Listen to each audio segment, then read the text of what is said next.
Welcome to Buckeyes Tomorrow Morning for Wednesday, July 29th. I'm your host, Tom Orr. The Ball State game in 38 days, the game against Michigan in 122 days. We're sponsored today by our friends at Jeff Ruby's Columbus, proudly offering nationally acclaimed USDA prime steaks, seafood and sushi, impeccable service, live entertainment, and an attention to detail that is simply unmatched. Just go to jeffruby.com/Columbus to check out the menu and make a reservation today. So day 2 of Big Ten Media Days in the books. It's just kind of wrapping up behind us right now. That was Ohio State Day.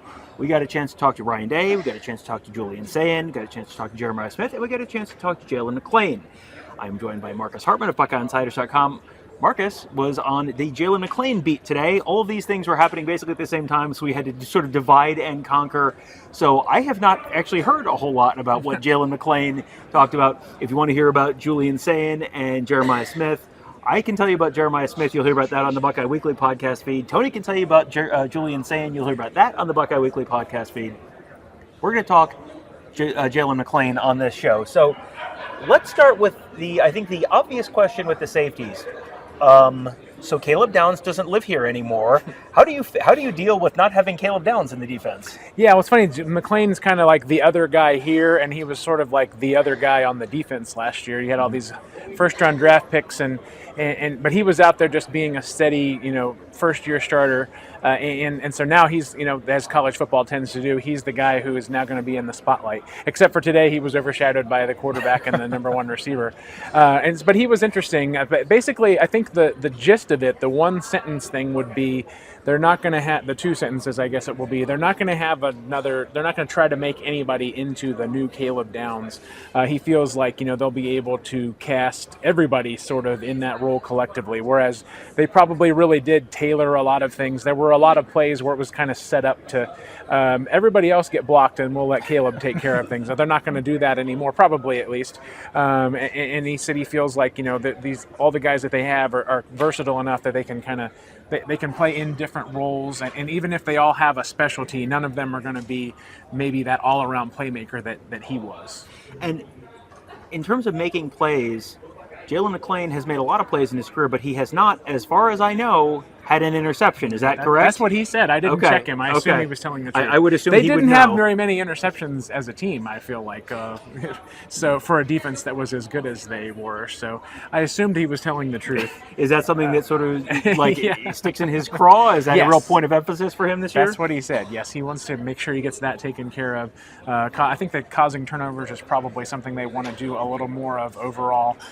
Sometimes it's bad luck. They caused some fumbles last year that they didn't recover, and he's a guy who made some big hits and could do that too. So yes, so that like again, he was very good today. He was he was thoughtful, and you could tell that he's taking very seriously the role of being a leader and expanding what he did. But he came across like he's got some confidence in what he has done so far. I think he's in a good place mentally from that standpoint, but certainly wants to do a lot more.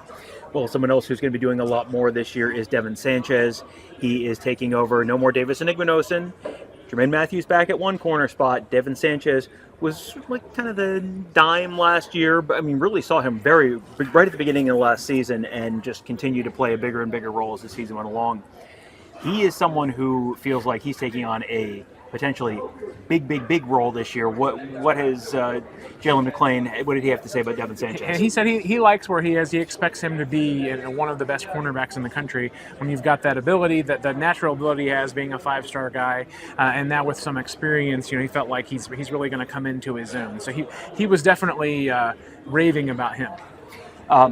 One of the other guys that I know we've heard a lot of people rave about is Earl Little. He will be playing alongside Jaylen McClain in the secondary. He's going to be kind of filling that nickel role that was filled by Lorenzo Styles Jr. last year.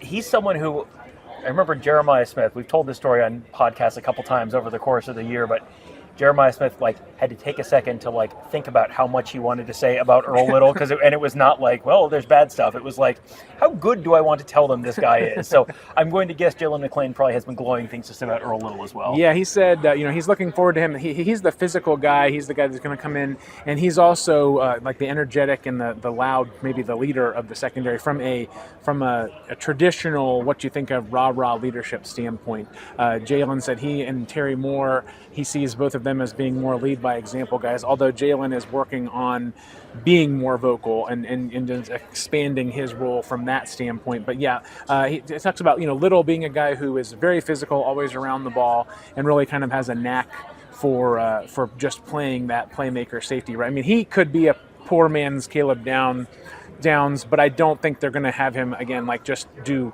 everything where Downs could be he could play. He was playing like 4 different positions from, in one series. They're not going to do that. I don't think. I mean, like you say, Little may be more just the nickel or maybe if they want him to be a little bit of a box safety, depending on what kind of a look they're seeing. Whereas, they could just do. You never knew what position Downs was playing. No matter what the personnel was out there, he might actually be the middle linebacker sometimes. They're not going to do that anymore. And I think Terry Moore, I think he is a little bit more of a deep safety as well. And McClain I think he can play both of those deep safety positions, which are a little bit interchangeable in that you need to be able to do everything with both of them. But maybe some skills are better for the boundary, and some are better for the field's position. So they kind of put you there to be where is the ball more likely to find you when you're in your strength and what you're doing your best. Well, and mentioned Devin Sanchez earlier and the fact that he played right away. Game 1, he was playing as a true freshman. I'm not expecting that out of Blaine Bradford this year. They're in a spot where it's a little bit of a luxury. You've got the 3 guys we just talked about in terms of the 3 safety spots. Feels like they feel pretty good about that. You're not being asked to throw someone like Blaine Bradford in, or Leroy Roker, or any of the other guys that are back there. But it sounds like Blaine Bradford might be closer to playing at least some than you might think for a true freshman in a pretty loaded room. Yeah, and so he was asked specifically about Bradford, so he didn't volunteer it. But he said, yeah, he's got the right approach to things in terms of how he handles his business. Obviously, he's a big guy, so he passes the look test.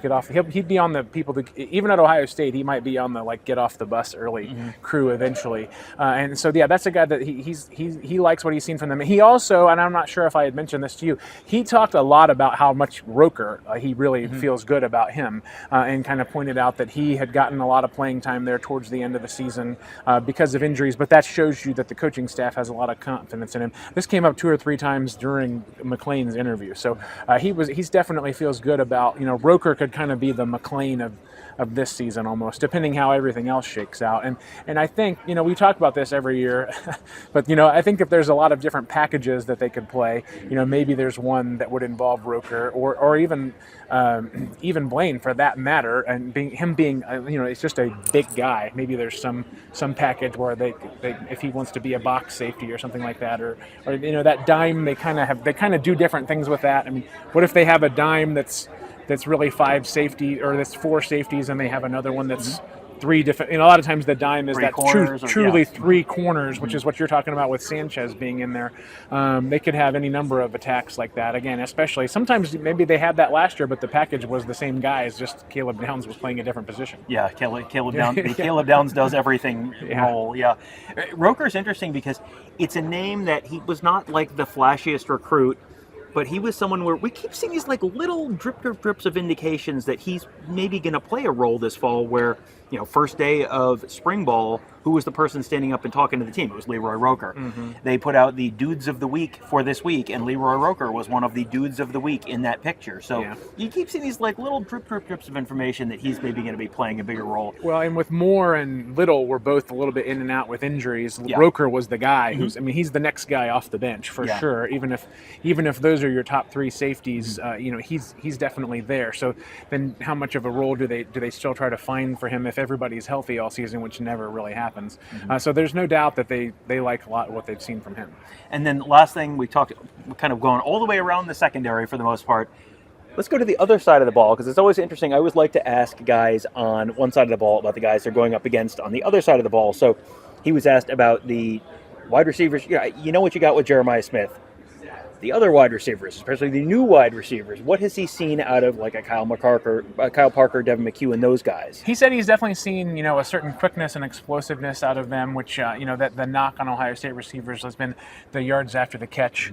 So that was the thing that he mentioned with those guys. And I asked him if he can tell from his perspective that they're working on yards after the catch, everybody, and he said yes, for sure. Even Jeremiah Smith, working a little bit more on being dangerous with the ball in his hands.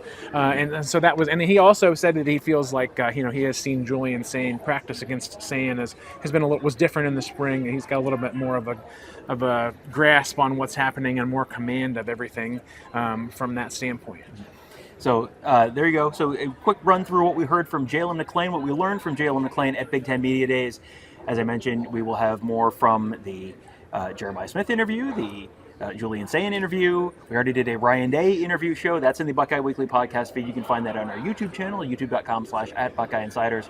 But if you want all this in one convenient spot, plus all sorts of additional commentary and additional notes, you want it in a written form, well, we've got a thread on our board, the Insiders board, at BuckeyeInsiders.com. It is exclusive to our members. We have had a really, really fun and active and very spirited conversation on there this week with our members. Lots of interesting stuff about the Buckeyes, about other teams. Guess what? Thursday, it is Michigan Day here, so we'll have plenty to talk about, I'm sure, on Thursday there with our members as well. So this would be a great time for you to sign up at BuckeyeInsiders.com. This would also be a great time for you to go to Jeff Ruby's Columbus, because it is the award-winning upscale steakhouse in downtown Columbus, named one of the top 50 steakhouses in America by Food Network. You can go to jeffruby.com/Columbus to check out the menu and make a reservation today. That will do it for today. Thank you guys all for joining us. Have a great day. We'll talk to you tomorrow.